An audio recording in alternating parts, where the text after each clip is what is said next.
Com 176 quilômetros de manancial, o rio Potengi nasce no município de Cerro Corá. A sua rica fauna brilha a cada pôr do sol. A pesca no Potengi ainda leva o sustento para muitas famílias potiguares. Contar a história do rio é contar a nossa própria história. Nessa série de 4 reportagens, nós vamos nos reencontrar novamente com o Rio Grande. Em 2015, o professor e pesquisador da UFRN, Rubenilson Teixeira, publicou um artigo intitulado O Rio Potengi e a Cidade do Natal em 5 tempos históricos.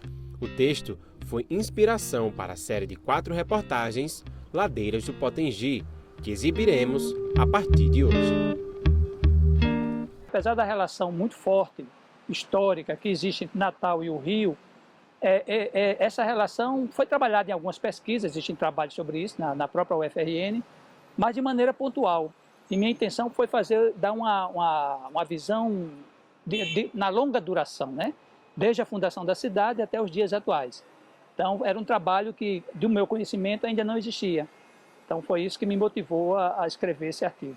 Antes da chegada dos colonizadores, os indígenas potiguaras já viviam no Rio Potengi. A partir da segunda metade do século XVI, os franceses vieram para cá, em busca do pau-brasil. E eles exploraram o pau-brasil, que era chamado pau de tinta, era assim que aparecia nos documentos.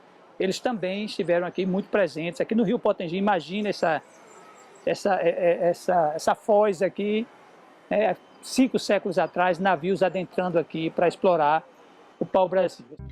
Pela conquista do Natal, os portugueses e franceses viviam em constante confronto. As batalhas às margens do rio iriam ter trégua com a construção do Forte dos Reis Magos.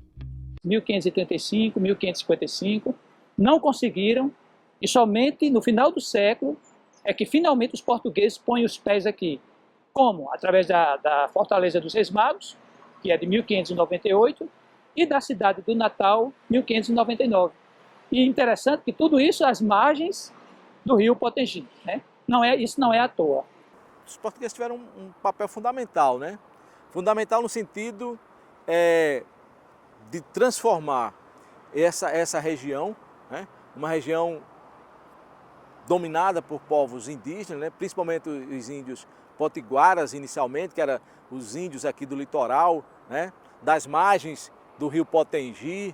A economia da cidade do Natal teve o rio Potengi como aliado durante quase 3 séculos, quando a partir de 1850, com a conquista territorial e a expansão para o interior, o Potengi passou a ser visto como um obstáculo para o desenvolvimento comercial, pois tudo dependia das travessias a barco. Desde o início do século XIX, começa a se discutir as dificuldades que a cidade tinha em relação ao rio, porque o rio era visto como um obstáculo à cidade. Então, nesse momento, chega-se até, por exemplo, a se propor São José do Mipibu como capital.